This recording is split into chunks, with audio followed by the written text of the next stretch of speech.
All right. Good afternoon. And welcome to the 4th annual Elijah E. Cummings Democracy and Freedom Festival. My name is Maya Rocky Moore Cummings. I am not Elijah's daughter. Thank you very much for those who might have thought that. I am his wife, or he was my late husband. And we were married for 11 years. When he passed away in 2019, it was a terrible, year because of everything that he was going through with regards to leading the Government Oversight and Reform Committee and doing the investigations into the Trump administration. And I think that the stress of that year really weighed on his health in ways that really took him out earlier than he probably otherwise would have gone. But that being said, he would have been delighted to have this, to know that you are here today and you're having this event focused on the importance of democracy. Now, before I get started, let me just give a shout out to Terry Lee. Thank you so much for hosting us here at the Reginald Lewis Museum. Elijah and I came here many a time for many events, and so, to see the growth of the museum and to see how it's evolved over the years has been heartening. So thank you for your leadership, and thank you for having us here today. I want to say hi to Dean Shalenza for, certainly supporting this event year after year. He is the Dean of Arts and Sciences at the Johns Hopkins University, and we all know that Johns Hopkins is a primary supporter and sponsor of this event. I also want to give a shout out. Where is the team from the Stavros Niarchos Foundation? Where are they at? I just want to give them a shout out because, of course, they support the Institute and everything that they're doing to move this festival. They are the powerhouse behind the organizing of this event. And so I'll be talking a little bit about the leader of that institute in a second. But with that being said, let me just say this. As we speak right now, the U.S. Supreme Court is actually considering whether former President Donald Trump actually can be kicked off the ballot in this presidential year. This is a call around the 14th Amendment. It's never been tested before. The section in the 14th Amendment that says that if any person who has engaged in an insurrection against the United States of America has been found to engage in an insurrection, then they can actually be disqualified from holding any office in the United States, including, we presume, the office of the presidency.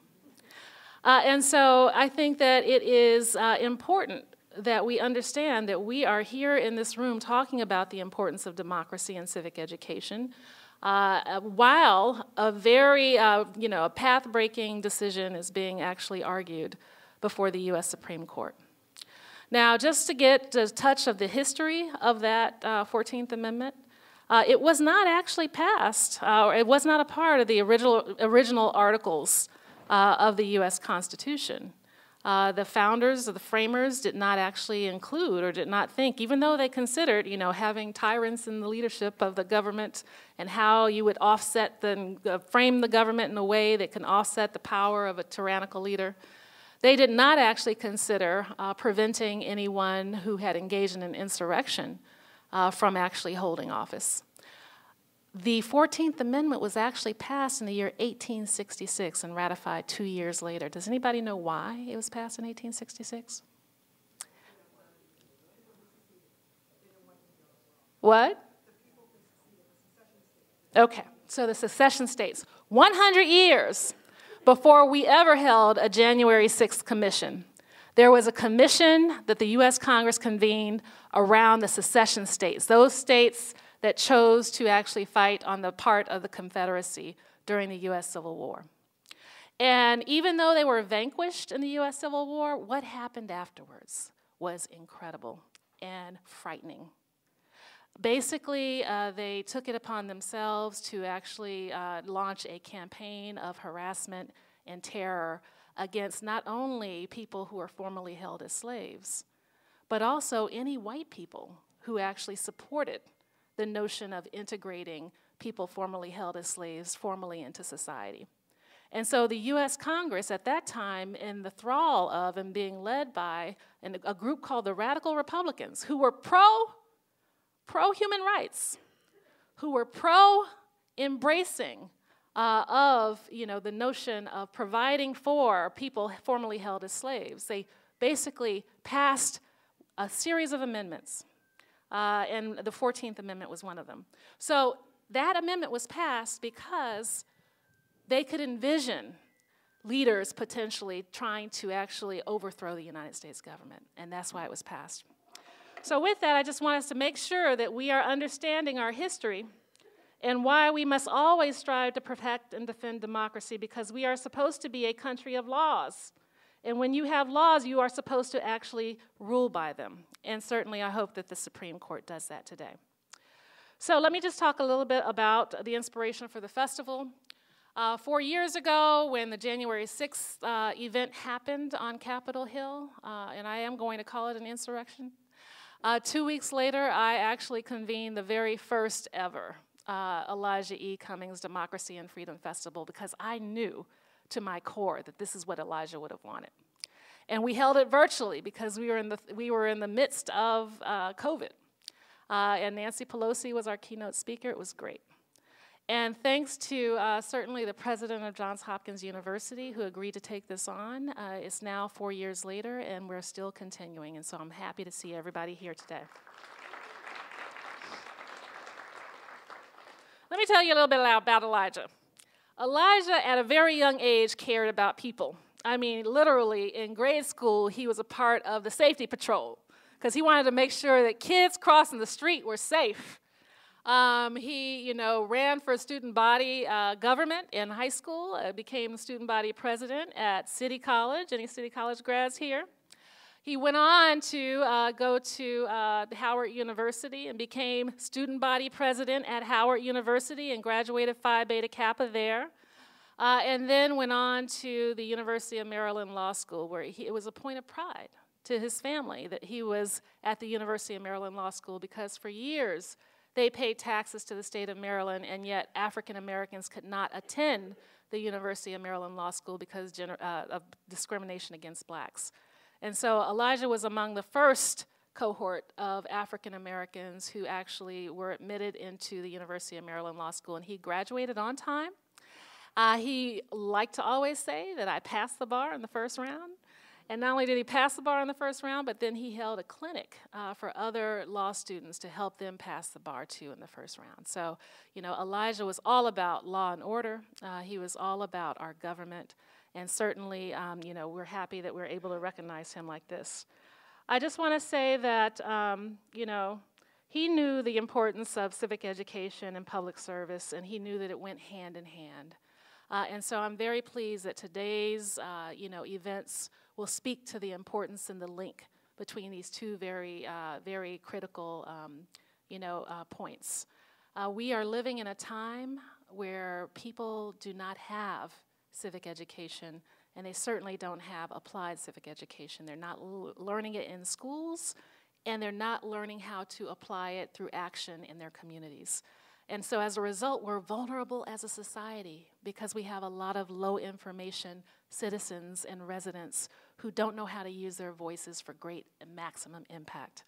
And so through entities like this, through festivals like this and other efforts, we're hoping that we can strengthen our civic education in this country in ways that can actually educate the public and make sure that we can preserve and defend our democracy for years to come. With that, I would like to introduce a video of the governor of the state of Maryland. And just so you know, Elijah and Wes Moore knew each other very well. Elijah was proud of Wes. When the other Wes Moore book came out, we bought tens of them. And we, literally dozens of them. And we passed them out for free to anybody. Did you get one of them? Oh. We passed them out for anybody who wanted one. We gave them as gifts that year for Christmas. Because here was a guy from Baltimore who was, doing well and putting out good stories about what life was like, certainly for people who are not so fortunate in Baltimore. And so with that, I just want to say, let's take a listen to what Wes has to say about the Democracy and Freedom Festival. Good afternoon, festival goers. It's Governor Wes Moore, and welcome to the 2024 Elijah E. Cummings Democracy and Freedom Festival. So I'm sorry I can't be with you in person today. As our legislative session gets underway, I need to be practicing my own civic skills in Annapolis. But I'm so glad to see Johns Hopkins, the SNF Agora Institute, and so many partners taking time to help us all develop better civic skills.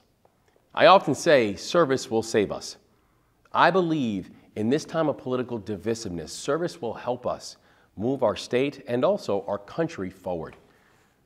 That's why I am proud to have created the Department of Service and Civic Innovation. I'm also proud to have worked with leaders across Maryland to create a first-in-the-nation service year option to boost civic engagement amongst young people after they graduate from high school.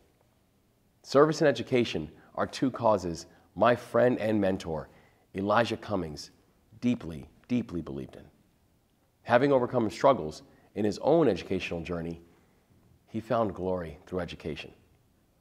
At this time in our democracy, with rising mistrust, rapidly changing media and new technology, reshaping how we engage with one another and our government, too many people lack the civic skills needed to navigate misinformation, strengthen inclusion, and work better together.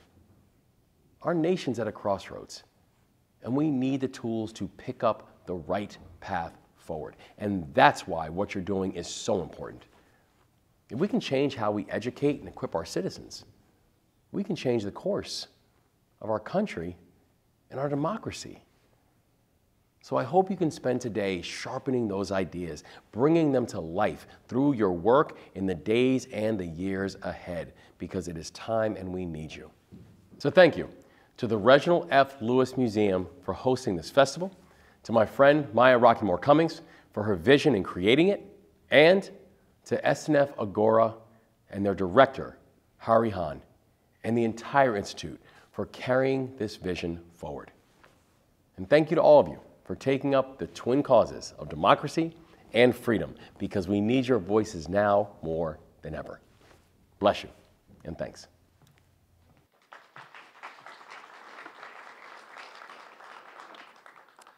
So we are proud partners of the SNF Agora Institute, the entity within Johns Hopkins University that's focused on strengthening democracy. And what a better partnership, I mean literally no better partnership can we have. We're literally living in a time, if we're talking about Harvard or Columbia or Penn or Johns Hopkins University, they're under attack. Universities are currently under attack because there are people who want to actually destroy trusted institutions because they feel like they have too much power in our society. And that if people look towards trusted institutions, then certainly they can't carry out the agenda that they would like to have for our nation. And so it's important that we have entities like the SNF Agora Institute that can basically be a defender of democracy through education. But that is why it's more important than ever that we have discussions about how to renew our civic education and to use our platforms to build up civic trust in the next generation of society's leaders. We are excited that we're also strengthening global democracy through research and education, including programs like these, which bring research insights to practitioners at the front line of democracy's battles. The SNF Agora Institute is a young organization, but it's already made a big impact. And so much of that is due to the leadership of its inaugural director, Hari Han. Hari Han is the Stavros Niarchos Foundation Professor of Political Science, the inaugural director of the SNF Agora Institute, and the faculty director of the P3 Research Lab at Johns Hopkins University. She has published 4 books and numerous award-winning articles that focus on the science of social change, with a particular focus on the ways that people can act together to realize their vision of a just, democratic world. In particular, she studies organizing movements, civic engagement, and democracy. In all of her work, Hari has been involved in numerous efforts to make academic research relevant to the world of practice, and frequently partners with the wide range of civic and political organizations and movements around the world to strengthen their practice. She has worked with organizations in the United States, Europe, Australia, New Zealand, Korea, and elsewhere. Her work has been published in the American Political Science Review, American Sociological Review, American Journal of Sociology, Journal of the American Medical Association, and numerous other outlets, including the New York Times, the Washington Post, and elsewhere. She is the daughter of Korean immigrants, grew up in Houston, Texas, and currently lives in Baltimore, Maryland, in the United States.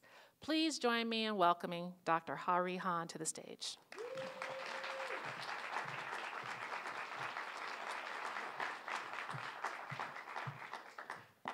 Good afternoon. I'm not as tall as Maya is.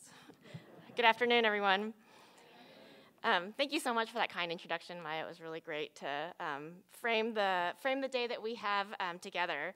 It's really been wonderful for us to be able to work with you over the past few years to put together the Democracy and Freedom Festival. We're really grateful to have all of you here today. Let me also start by echoing Maya's thanks to the Lewis Museum for hosting the festival, particularly this year and especially during Black History Month, when our festival theme is civic education. It's an honor to partner with an institution that excels at educating and informing Marylanders and visitors from all over the country about the rich Black history and culture that has shaped the state. And so we're really excited that you'll have the opportunity to hear more from Terry very shortly in the plenary about the Lewis Museum's approach to civic education. I also want to thank our many festival partners who made this day possible. There are too many for us to name all of them, but I just want you to know how grateful we are for your partnership. And I also have to give a shout out to the incredible staff of the SNF Agora Institute who have been working tirelessly to turn our visions of the day into reality.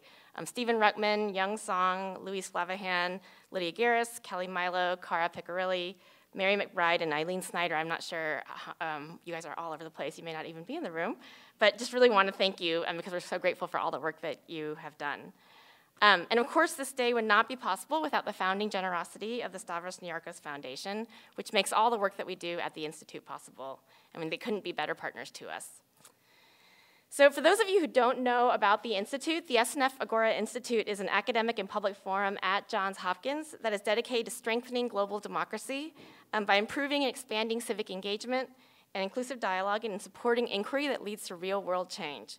So our institute takes its name from the idea of the ancient Athenian agora, which was the birthplace of democracy, and where people learn the rights and responsibilities of self-government and where they develop the capacities for participation in public life. And so in keeping with our namesake, we seek to realize the promise of the ancient agora in modern times by studying, fostering, and celebrating places where people come together across difference to learn and practice pluralistic democracy. And so we offer this festival each year, this is the 4th year, in an effort to try to nurture the modern agora here in Baltimore to give people here an opportunity to come together in exactly the way that we hope to model. And so we do all this work with humility, of course, recognizing the ways in which this city has produced so many civic champions and civic educators, some of whom you'll be hearing from today over the course of the afternoon, and many others who are featured in the exhibits of the Lewis Museum, which I hope you have a chance to tour. But turning to our agenda today, at the SNF Agora Institute, we harness research, teaching, and training and convening to try to advance civics education. And we think civic education is a pivotal vehicle through which we can equip ourselves to meet the challenge of rising authoritarianism, changing information systems, the overt hostility to people who are different from ours, increased susceptibility to disinformation, and all the other challenges that we're seeing. For example, recent polling data shows that about 1/3 of US adults think that the 2020 presidential election was not legitimate, and significant numbers of Americans, we find, think that we should explore alternatives to democracy. But Despite our work of the Institute and the work that all of you are leading in your own communities, we know that sometimes civic education can be politicized or sidelined to the detriment of our democracy and our communities. But there's one way in particular that we feel like it hits close to home. In Baltimore, we all know that birds are an important part of our ecosystem, and the contributions of native birds like ravens, orioles, blue jays, that they're a particular source of civic pride for us. Let's give a round of applause to our mascots. Thank you for coming.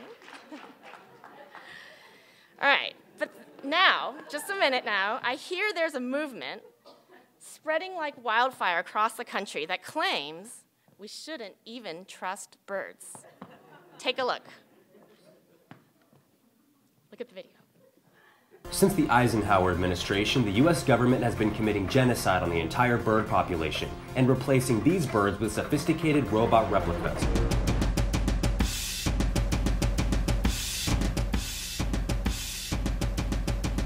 I consider myself to be an average American. I wake up in the morning, wash my car, and I have an avid disbelief in avian beings.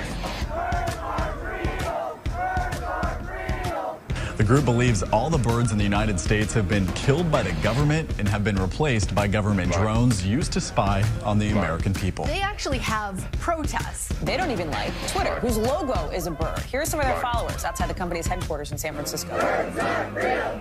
Birds aren't real. So this is really satire. I mean, you don't really believe that that happened, correct? This is a satirical campaign to make the point that what? Honestly, it's kind of offensive.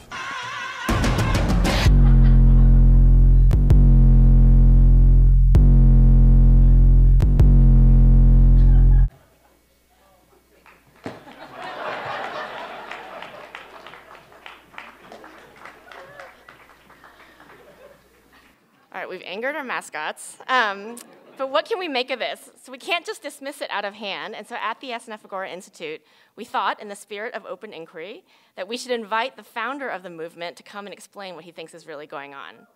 So Peter McIndoe is the founder and public information officer for the Birds Aren't Real movement. He came to truth in 2017 through a combination of prophetic dreams and independent research. And he has spent the past 7 years of his life on the road, campaigning in different cities, growing the movement through rallies and grassroots organizing. He's been featured on 60 Minutes, the New York Times, and elsewhere. And Peter's efforts have been credited with growing the movement to millions, and he thinks that they might possibly save the world. So what you're about to hear from Peter might make you think differently about what you learn from others and what that means for our society. So without further ado, I want to welcome Peter.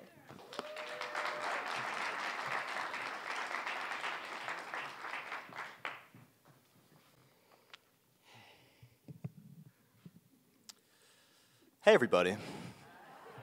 I'm Peter. Can you say hi, Peter? Hi, Peter. Hello. 6 years ago, I received information that changed the course of the rest of my life. From 1959 through 2001, the government killed every single bird in the American skies. Now, I get that this is not a normal understanding. This may not be the truth that a lot of you think. But please bear with me and keep an open mind today as I share this with you. Please be respectful. Why would the government go through the trouble to kill 12 billion birds, you may be asking yourself? That seems like an awful lot of trouble for a government to go through. The answer is as devastating as it is simple. To replace each bird with a surveillance drone replica in disguise designed to spy on you, the American people. Now, the government may say this is a worthy sacrifice for the safety of the population, but it seems like a pretty serious limit on our freedom. Wouldn't you agree? The proof that birds are robots is all around us if you really open your eyes and look. For instance, birds charge their batteries on power lines so they can surveil the public while they're still high up and charging their batteries.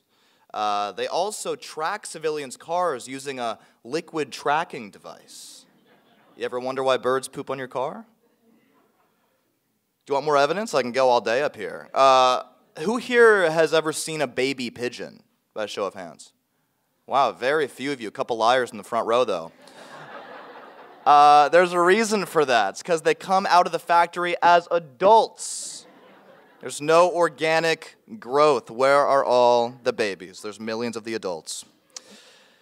Now, over the years, as I began putting the pieces together, doing more independent research, I realized the extent of all this and started to weigh on me pretty heavily. You know, there were times where I wish I didn't know this information. I hate to admit it, but I'll be honest with you. You know, they say ignorance is bliss, and it's true. Before I knew this, my steps were lighter, my days were easier, but as one of the few with an IQ high enough to understand this information, I feel like it is my moral obligation to awaken my fellow citizens. And that's what I've been doing, as she mentioned before. In 2021, after a few years with the movement, I was promoted to Public Information Officer. It was a really big deal for me. I was promoted by the Birds Aren't Real Council. It was the honor of my life. I had one job, to deprogram the public from the bird lie. That's a very specific word, deprogram, okay? Because, I mean, you are programmed. You know that, right? We live in a civilization drenched in pro-bird propaganda. A lot of what you believe about birds may not even be your choice. I mean, for instance, the national mascot is a bird. Every state has a state bird. Presidents don't talk, they tweet. Then the tweets are covered on the bird logo media. And the U.S. national seal. We've all seen a seal. That's not a seal at all.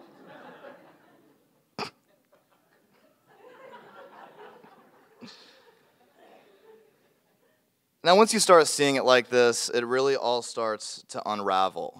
So, you know, I was overcome with this information. I thought I have to do something about it. So, my first order of business as Public Information Officer, I went ahead and I bought a van.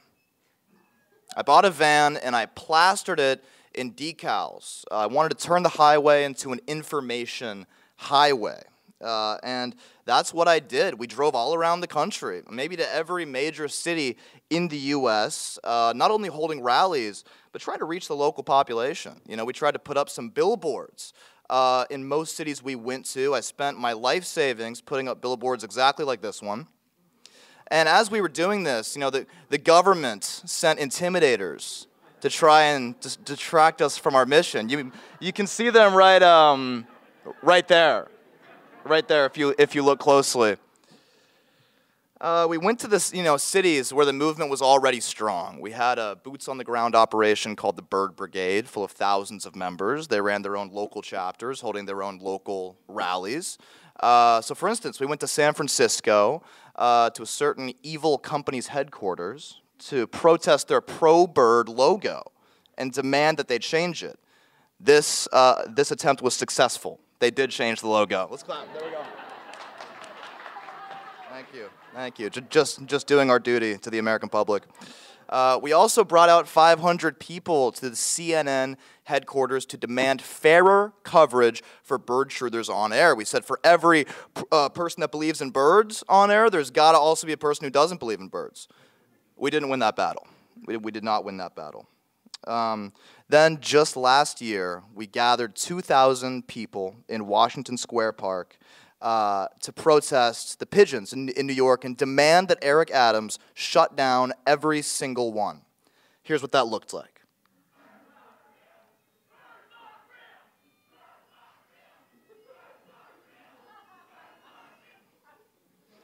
I can't even tell you what that felt like.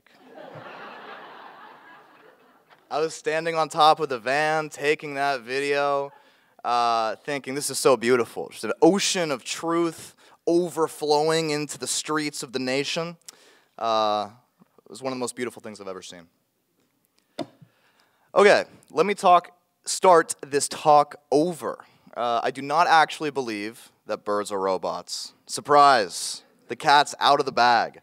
And every bird truther in this picture was also in on the bit, every single one of them. This is a character that I played for 4 years that I just showed you, this leader of a fake movement with fake evidence and a fake history.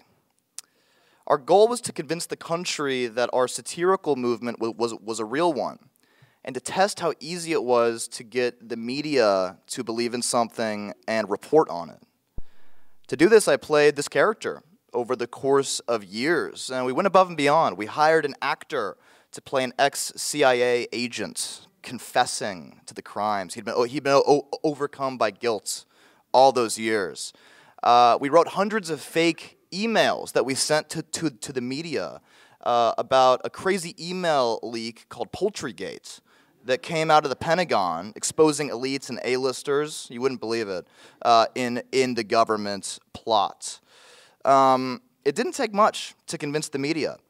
After only one summer holding protests, it became nationally syndicated news on most local news channels in the US that there was a real movement that had been around for 50 years, that was experiencing a resurgence as the rise of conspiracy theories were sweeping the nation.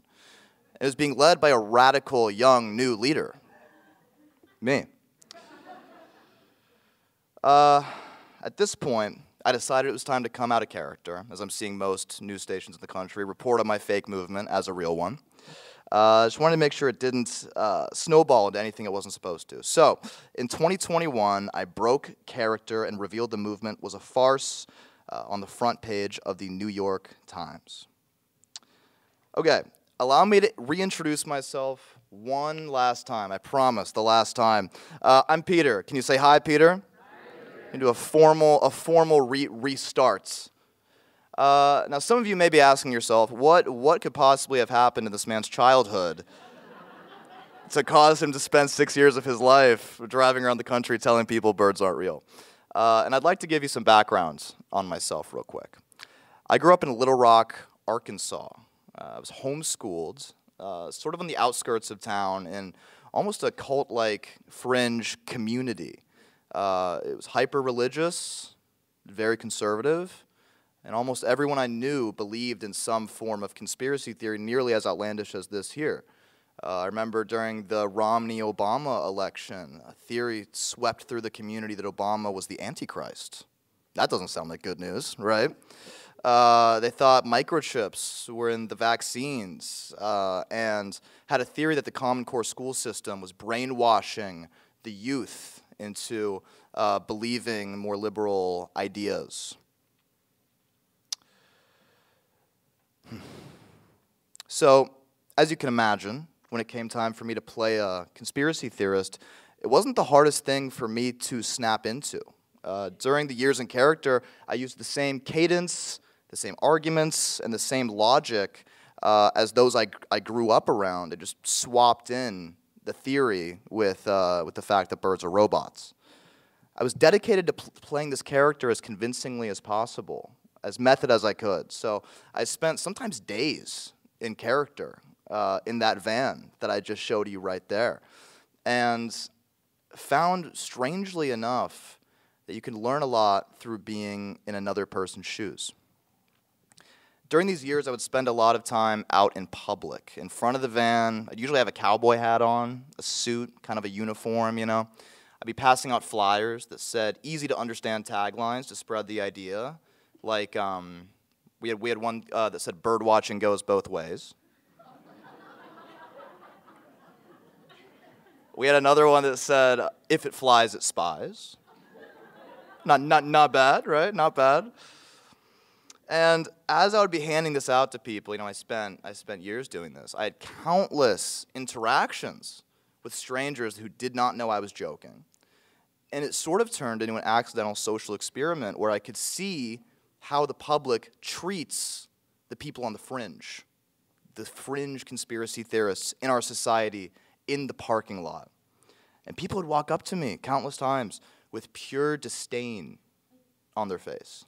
They'd look at me with hatred, say that I was either uneducated, the problem with this country, I was stupid. And when this happened, to my surprise, I didn't feel the emotions of my out-of-character self, you know, maybe where I would have felt, oh, this is funny and crazy, this person is responding so intensely to this character I'm playing. Instead, I felt the emotions of the character. You know, I'd spent so much time in his head, and I felt angry, and I felt emboldened. like they didn't even take the time to get to know me. And at that moment, I probably couldn't have been farther away from something they probably truly want, which is less conspiracy theorists in the world. I'd found myself on this other side of the equation that I'd grown up around, the normal and the fringe. And in those moments, I got othered. I got dehumanized. These experiences gave me an entirely new perspective about the way we approach conspiracy theorists as a whole, from the conventional media framing to those in our own lives. There's a lot we can't control about misinformation online, algorithms. What we can control is how we are in our own communities, in our own lives. If our goal is to live in a shared reality with our neighbors, what if our current approach isn't bringing us any closer to that? What if by talking to conspiracy theorists like they're ridiculous and ignorant, we're actually pushing them away from the truth we want them to see? Because what happens when everyone tells you you're crazy, when you're put in a defensive position and told you're all wrong? You'll feel judged, you'll feel dismissed, and this may lead you to look for safety in like-minded people, your fellow awakened truthers, for instance, so they can do what they've been doing for you, affirm your identity, make you feel like you belong, give you a purpose in life. These are two of the most basic human desires. We have to consider that conspiracy theorists are not just joining these groups for no reason. They're receiving purpose and identity through the community that a shared belief system brings. Everyone's unique experience and reference points influence their narratives about the world, and there's no blueprint for how to deal with this. Yet, I don't think unreachable conspiracy theorists as a whole have to be a completely inevitable blanket outcome of life on the internet. I think this is just the beginning of the internet age, and we shouldn't act like these problems are things we can solve right now. They're brand new. The internet's been around for maybe 30 years. Instead, I think we need to develop new solutions for these new problems. On a fundamental level, in something we can control, which is how we think about this. What if by addressing belief before belonging, we're starting the conversation at the wrong place? Instead of sitting in collective bewilderment and frustration about what people believe, we have to first look under the hood and consider how they came to believe it. What are they getting out of it? Why are people drawn to conspiracies and disinformation in the first place? How much of it even has to do with a different truth, or how much of it has to do with the community that truth brings? We need to think about people's circumstances and reference points, to see them as fellow humans who want to believe in something and want to belong, like all of us in this room. Because if we continue with our current approach, which is maybe the easier approach, if we continue on that direction, trying to argue on the level of belief and condemn the crazies, we will only end up with more polarization, echo chambers, and ultimately more people falling victim to disinformation. It's very hard to convince someone they're in a dark room when their eyes have already adjusted. Sometimes you have to turn on a light elsewhere, invite versus condemn. Instead, we can do the harder work of looking into what is fueling the need for an alternate truth. Not only would this lend us more empathy for those who think differently, but really I think it may be one of the only productive means of moving away from the chaos and toward the shared reality that we all want. The theme we're talking about today is civic education, right? And I think, there's a lot to think about there. I guess a way that we could put it is, it doesn't matter how good the destination is that you're trying to get someone to if you don't build a bridge for them to get there first. I think that is the part that needs work. So let's direct our energy toward the crisis of belonging, and then maybe we will understand the crisis of belief. Thank you guys very much. Thank you. Oh my God. Let's do something for these mascots real quick. Let's chant real quick. Birds aren't real. Birds aren't real. Come on, birds aren't real. Birds aren't real. Thank you guys very much. Thank you.